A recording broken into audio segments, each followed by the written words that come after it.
Goeiemôre gemeente. Nou ook hartlik welkom aan al ons besoekers vanoggend.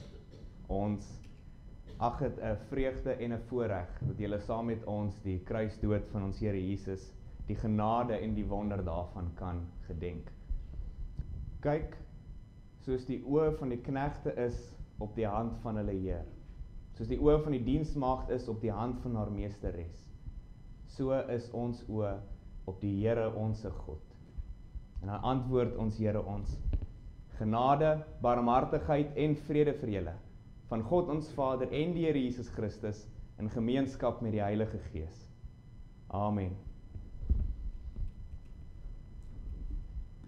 Op 'n oggend soos vanoggend, waar ons dink en kyk en die kruis van ons Here bewonder, laat ons sing daarvan.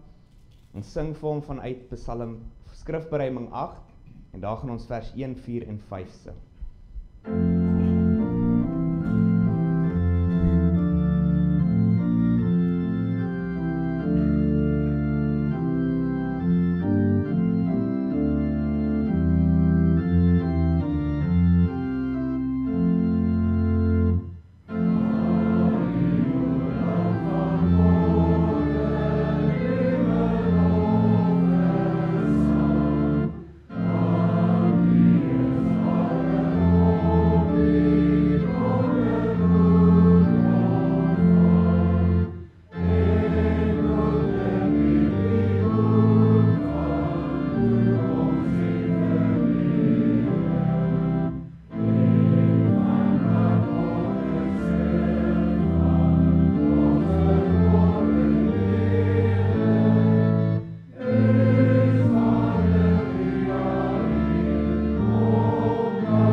Saam.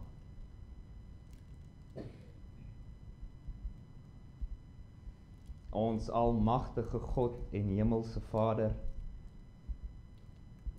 dis vir ons 'n vreugde, 'n voorreg, 'n wonder, om te kan terugdink aan die kruis van ons Here Jesus Christus. Tot in ewigheid sal ons U nooit genoeg kan loof vir wat U in en deur ons Here vir ons gee nie. Ons dink aan hom vanoggend, sy lewe lank 'n man van smarte, En ons dink veral aan die kruis. Daar waar ons sonde, ons skuld en dit wat ons toekom, om na die kruis gestuur het. Dis 'n vreeslike skrik, 'n skok wanneer ons dit sien.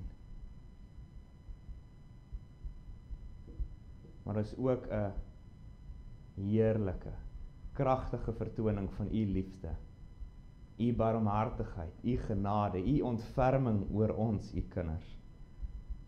So ons loof u, ons prys u, wanneer ons na die kruis kyk. Ons wil nou vanoggend verder, dieper, kragtiger kyk, na dit wat u leer en openbaar van die kruisiging van u seun, en ons weet dat ons betree heilige grond.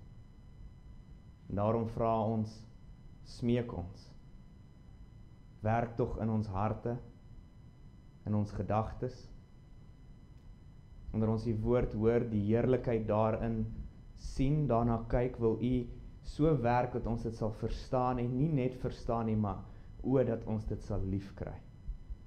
Verander ons en vorm ons, deur dit wat u ons wys uit u woord. En Vader, ons bring ons gebed voor u, ons smeekinge, ons lof en ons prys, ons dankbaarheid, alles tot u, in die naam van ons koning en verlosser, Jesus Christus. Amen.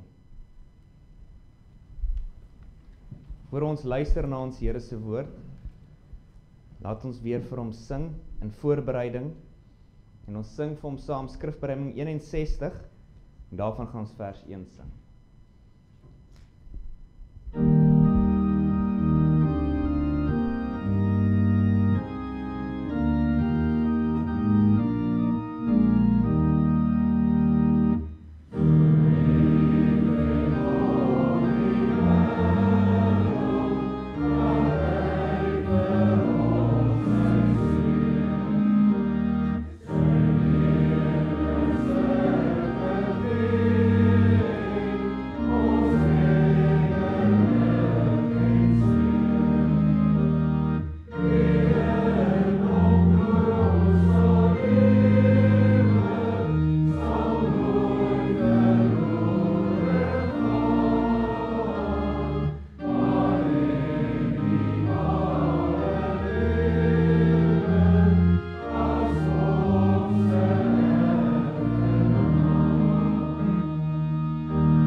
Vanoggend herdenk en gedenk ons niks anders as die kruisiging van ons Here Jesus Christus nie. So dis waarna ons wil kyk vanoggend. Nou is baie maniere om dit te doen, baie paaie om te volg tot die kruis, immers alles loop tot die kruis, daar die kruis op Golgotha, maar een ding wat ons nooit kan doen nie, wat ons nooit mag doen nie, is om die kruis lig te maak. Dit is ongelukkig iets wat ons oral in die wêreld vandag sien, in vandag se tyd, binne die kerk en buite. Vir die wêreld is Paasfees wat? Het gaan oor die Paashaas, Paaseiers, vakansiedag. Binne die kerk selfs is daar 'n gees van ligtheid oor die kruis. Daar word so gefokus en gepraat van Jesus wat vir ons sondes gesterf het. Daar word kruisies opgesit teen elke muur, om elke liggaamsdeel. Daar word so gefokus op wat prakties met Christus se liggaam gebeur het aan die kruis. En baie keer net dit. Nou moenie 'n fout maak nie. Wat met Christus fisies gebeur het aan die kruis is uiters kosbaar, belangrik en swaar.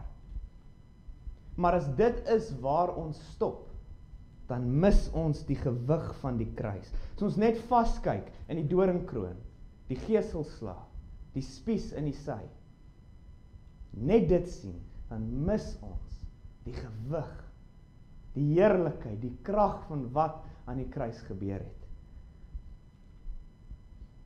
En is dit nie gereeld ons ervaring van Paasfees nie? As Ons kyk baie keer na Paasfees as, goed, ons gedenk iets van die evangelie, en dit is 'n vakansiedag, dit is 'n belangrike dag, maar dit is nie naby Kersfees nie. Dat ons kyk baie keer na Paasfees op hierdie minagtende manier, maar geliefde van ons Here, die kruisiging is die belangrikste, gewigtigste, kragtigste, kosbaarste paar uur wat al ooit onder hierdie son gebeur het en wat ooit sal gebeur. Dit is groter en belangriker as die skepping, as die sondvloed. Belangriker as Sinaï, Kanaan, selfs die geboorte van ons Here. Paulus skryf aan die Korintiërs en dan sê hy, ek het myself voorgenem om niks anders onder julle te ken nie buiten vir Christus en hom as gekruisigde. Die kruis is die middelpunt van die ganse geskiedenis van die wêreld. Alles voor die kruis, duisende jare, wys reguit na die kruis toe. Alles na die kruis wys reguit terug na die kruis. Die kruis staan in die middel. So dan vra ons goed. Dis waarna ons wil kyk vanoggend. Waarin lê die krag, die heerlikheid, die kosbaarheid, die gewig van die kruis van ons Here Jesus Christus? En ons gaan dit vanoggend doen en na twee tekste te kyk. Die eerste is in Lukas 22 en die ander in Jesaja 53. Ons eerste teks hier in Lukas 22, dit speel af die aand voor die kruisiging. So ons Here Jesus Christus, hy weet waarom hy gekom het. Hy weet van die kruis en hy weet presies wat die kruis is. Hy weet, hy is die sondelose lam van God gestuur, juis hiervoor. En hy weet, die uur het gekom. Môreoggend sal hy gekruisig word.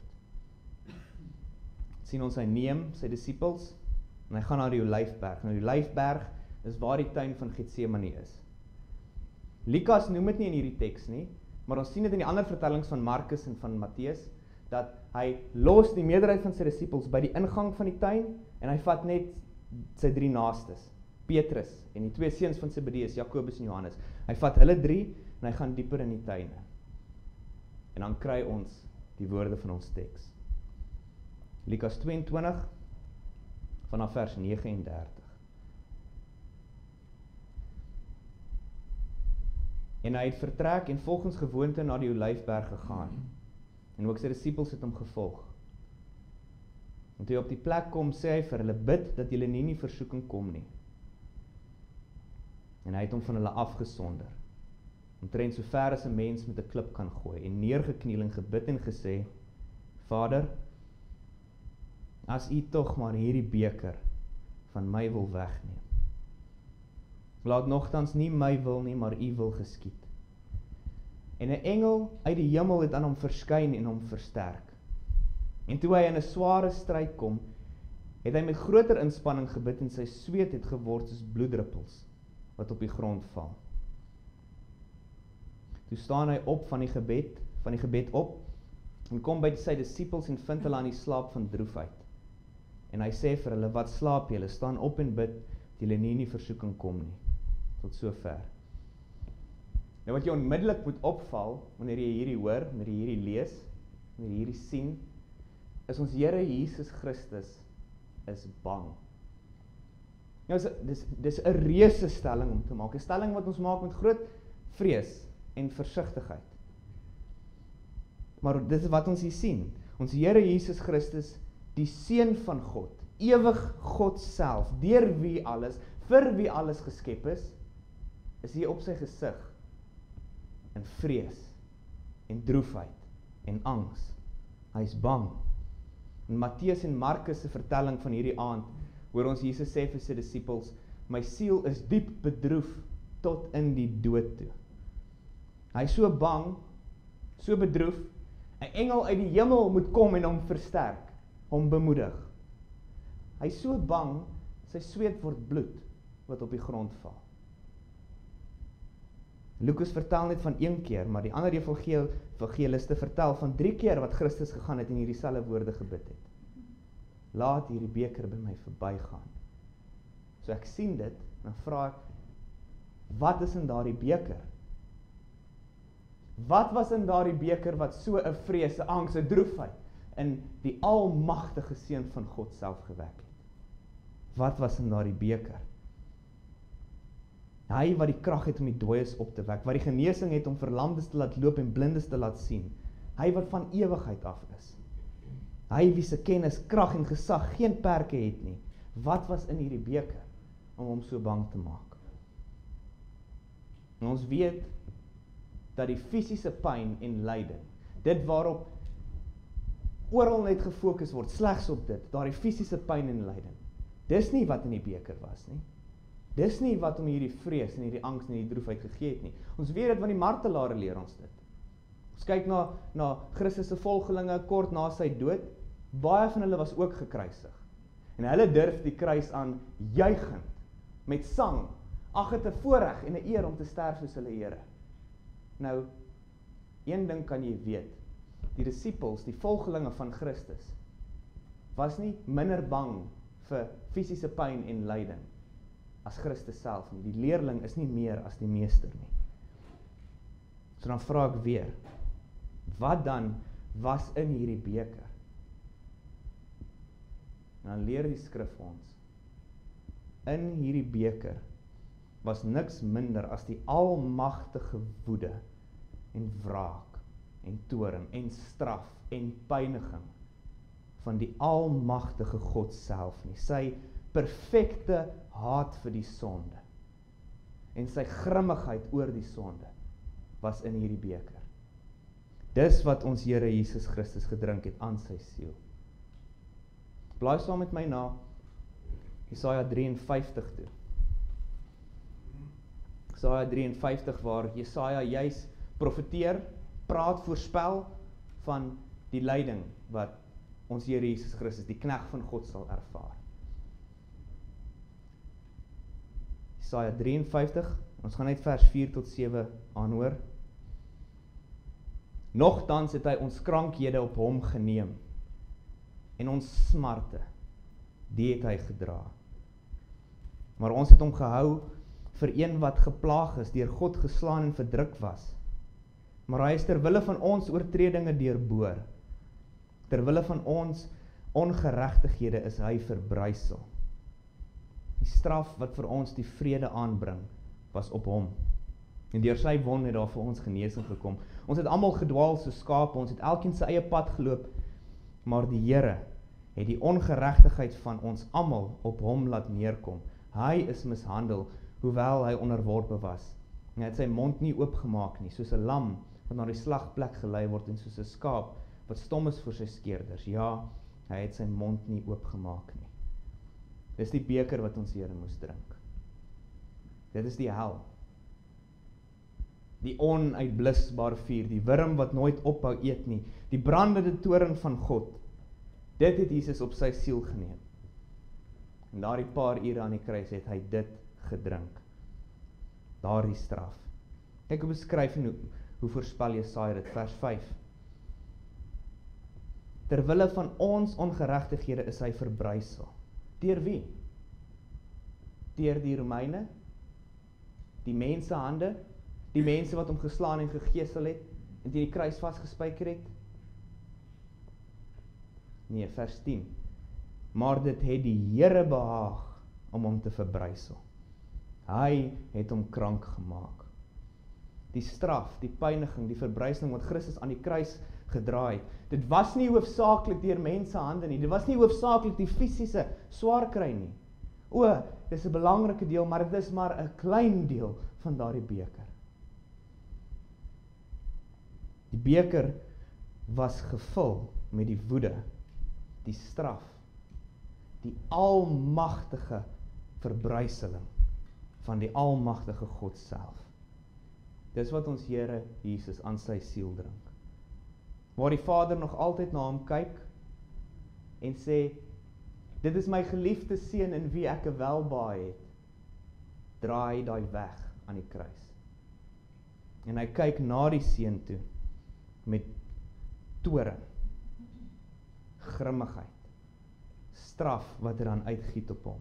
Daarom roep Christus uit onder die pyniging van die hel, my God, waarom het U my verlaat? Dis wat jy moet sien aan die kruis. Die gewig,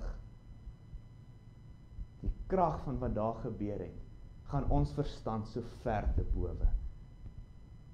Jesus het nie net vir ons sondes gesterf nie. Hy het die hel gedrink in ons plek. Want as ons dit sien, dan verstaan ons waarom die kruis die belangrikste, gewigtigste, kragtigste gebede onder hierdie son is. As ons dit raak sien, dan verstaan ons waarom Jesus so bang was. Waarom hy dink aan die beker, hy kyk na die beker, en sy siel raak bedroef tot in die dood. Dat hy so bang is dat 'n engel hom moet kom versterk. Dat sy sweet bloed word. Want hy het geweet wat hy môreoggend gaan drink, wat in daardie beker is. Nie net die fisiese pyn nie, maar die almagtige straf en woede van die almagtige God self. Dan vra ons, waarom het hy dit gedrink? Waarom het hy hierdie beker ontvang? Want dis wat ek moet kry. Hierdie beker kom nie uit nêrens uit nie. Ek het daardie beker laat skink. My sonde, my oortredinge, my moedswilligheid. Ek het hierdie beker geskink. Dis my lot, my deel. Vers 5 van Jesaja 53. Maar hy is terwille van ons oortredinge deurboor. Terwille van ons ongeregtighede is hy verbrysel. Die straf wat vir ons die vrede aanbring, was op hom. En deur sy wonde het daar vir ons genesing gekom. Vers 6. Maar die Here het die ongeregtigheid van ons almal op hom laat neerkom. Ja, die helse straf en pyniging en verbryseling wat ons Here Jesus aan sy siel aan die kruis draai, sodat ek nie hoef nie. Ek wat dit moet dra. Vir my, vir wie dit toekom. Wanneer hy uitroep, daar aan die kruis, net voor hy sy laaste asem uitblaas, dit is volbring, en sê hy, daardie beker is leeg. Hy is droog gedrink. Daar's nie 'n druppel straf, woede, grimmigheid vir jou oor nie. Ek sal nooit hierdie beker sien nie. Ek sal nooit hierdie beker eers ruik nie. Ek sal nooit weer van hom hoor nie. Ek sal nooit gedreig word met hierdie beker nie. Want daar's niks meer oor nie. Al die grimmigheid van God, wat my sondes opwek, is gegiet op ons Here Jesus Christus aan die kruis. Dis waar die gewig, die krag, die heerlikheid van die kruis lê. En dis die lasterlike tekort wat ons vind by films, reekse, passiespele, soos die passiespele wat ons nou onlangs gehad het. Met fokus op die fisiese en liggaamlike lyding van ons Here, want dit's al wat dit kan doen. Maar wat gebeur dan? Dit verdof die kruis. Dit ontken die krag, die heerlikheid, die gewig van wat gebeur het aan daardie kruis. Dis nie waar die gewig, die krag en die heerlikheid lê nie. Dit lê in die straf en pyniging van die hel, wat my sondes verdien, wat Christus op sy siel gedra het, iets wat geen verstand kan begryp nie, wat nog van afbeeld. Oorweeg net iets van die onbegryplike gewig wat ons kry by die kruisiging van ons Here Jesus Christus, daardie straf. Hoe moes die kruis jou doodmaak? Dit is lank en stadig. Jy was gemartel, gegeesel, geslaan, mishandel, en dan was jy verswak, op so 'n manier aan die kruis vasgemaak, dat jy jouself moet inspann, jouself moet optrek om asem te kry. En wat dan gebeur oor die loop van dae lank, jy word so seer en swak, jy kan dit nie meer doen nie, en dan versmoor jy. Sterf van swakheid en pyn. In spesiale gevalle, soos by ons Here Jesus Christus, wil hulle hê die mens aan die kruis moet vinniger doodgaan.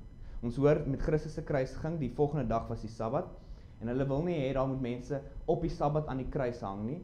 So wat hulle in so 'n geval doen, is hulle breek die bene van die mens aan die kruis. Want as jy dit doen, dan is daar interne bloeding en allerlei dinge, en die persoon sterf in 'n kwessie van ure in plaas van dae.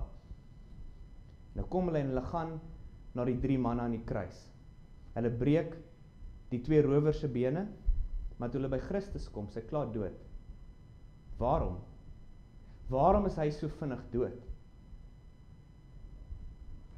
Omdat die straf van God se almagtige oordeel op sy siel sy straf, sy pyniging so groot en kragtig en verskriklik was, dat selfs sy liggaam ingegee het en gesterf het. Ons kan nie begin om te begryp hoe diep, hoe swaar, hoe vreeslik dit is wat ons Here gedrink het in ons plek nie. Ons sidder om daaraan te dink. Ons sidder selfs om te sien die aand voor die tyd hier in Getsemane. Indien jy ooit wonder, het die Here my werklik lief? Kyk na hom hier in die tuin. Kyk na die effek wat slegs die wete wat hy vir jou gaan moet drink op hom het. En dan kyk jy na hom aan die kruis, waar hy dit vir jou drink, ten volle. Op en leeg en droog drink vir jou, al die tore. En indien jy ooit wonder, is sonde nou regtig so erg? Is sonde regtig 'n ding wat ons so teen moet baklei, wat ons so moet vermy? Is dit regtig so erg? Iets wat God regtig so kwaad maak? Kyk na die kruis. Dis wat jou sonde kos om versoen te word. Niks minder nie. Wanneer ons dan vandag aan die kruis dink, wanneer ons nou vandag verder weer gaan sing van die kruis, gaan bid oor die kruis, gaan praat oor die kruis gaan bewonder, en dat ons nie vaskyk in die fisiese lyding van ons Here nie. Aaklig en vreeslik soos wat dit is. Maar laat ons die gewig en die krag sien van wat werklik in daardie kruis gebeur het. Hoe ek vry is nou. Hoe ek nooit God se straf en sy oordeel hoef te vrees nie. Dat ek nooit weer met die hel gedreig sal word nie. Want dis wat hy gedrink het. Ten volle, vir my. Dis wat in die beker was. En daarom kan ek saam met Dawid sê, die Here is die deel van my erfenis en van my beker. Saam met Dawid kan ek dan sê, U maak my hoof vet met olie, my beker loop oor. Met goedheid en guns sal my volg al die dae van my lewe. En ek sal in die huis van die Here bly tot 'n lengte van dae. Amen. Ons bid saam.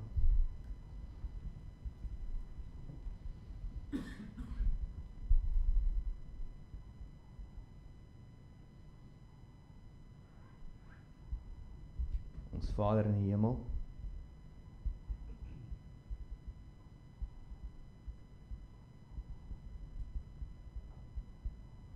ons kom so klein en onwaardig voor U. Dit wat U gee aan die kruis, in en deur ons Here Jesus Christus, verstom ons. Dis meer as wat ons ooit sou dink of durf vra. En tog gee U dit. Ons kyk na die kruis met 'n droefheid. 'n droefheid dat dit die prys is vir ons sonde. Dat dit die prys is vir ons om nie gestraf te word nie. Maar dan kyk ons ook na die kruis met 'n heerlike en onuitspreeklike blydskap, 'n verwondering, dat U ons so lief het, dat U so ver gaan in die genade, die barmhartigheid, die guns, die goedheid wat U gee. So ons prys ons Here Jesus Christus. Tot in ewigheid sal ons sy lof, sy heerlikheid, sy krag, sy genade, sy wysheid besing. O die Lam van God, onskuldig, vlekkeloos, en tog ten diepste gestraf en verbrysel vir ons. So Vader, ons loof U, ons prys die naam van ons Here. Wil U ons dan seën in ons bewondering van die kruis? Mag ons harte groei in liefde vir U, in toewyding aan U. O, as U so baie gee, so baie doen, so oneindig meer doen as wat ons ooit sou kon indink, dan wil ons onsself werp op U. Vasgryp aan Christus, ons lewe gee vir Christus. Werk dan deur die Gees dieper en sterker, elke dag 'n verwondering, 'n liefde, 'n ywer in ons harte vir hierdie waarheid. O, as ons ooit verlou, verkoel in ons liefde vir hierdie waarheid, as ons ooit ons oë afhaal van ons Here aan die kruis, help ons. Rig ons harte dan weer ten volle na die kruis toe, laat ons met groot vrees en bewing, maar ook met groot vreugde en met groot toewyding weer onsself gee vir ons Here. Vader, ons bid vir die res van die dag, ja, dat hierdie waarheid in ons harte sal ontvlam. Res van die week, res van die jaar, res van ons lewens. Mag ons ons eie naam vergeet, voordat ons die kosbaarheid van die kruis vergeet. Ons bid vir ons broers en susters in die gemeente, hulle wat swaar kry, wat nie by ons kan wees nie. O, mag hierdie waarheid van die kruis ook hulle harte verkoop en vertroos en versterk. Ons bid vir almal wat op die pad nou is, en weer binnekort op die pad sal wees. Hou hulle veilig, bewaar hulle, en bring hulle ook weer veilig daar waar U hulle plaas. Hoor dan ons gebed, Vader, waar ons saam met die kerk deur alle eeue bid, en 'n groot verlange om onverhinderd U vir ewig te prys, vir U groot genade en wysheid in die kruis. Hoor ons dan wanneer ons bid, kom Here Jesus, kom tog gou. Amen. Ons weer vir ons Here gaan sing, en wanneer ons vir hom gaan sing, gaan ons saam sing uit Skrifberuiming 7. Dit is die beruiming van hierdie teks in Jesaja. Ons gaan daarvan vers 3, 4 en 5 sing.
seën waar ons by mekaar kom en hy seën ons ook waar hy ons uitstuur.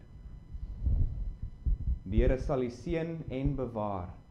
Die Here sal sy aangesig oor jou laat skyn en jou genadig wees. Die Here sal sy aangesig oor jou verhef en aan jou vrede gee. Amen.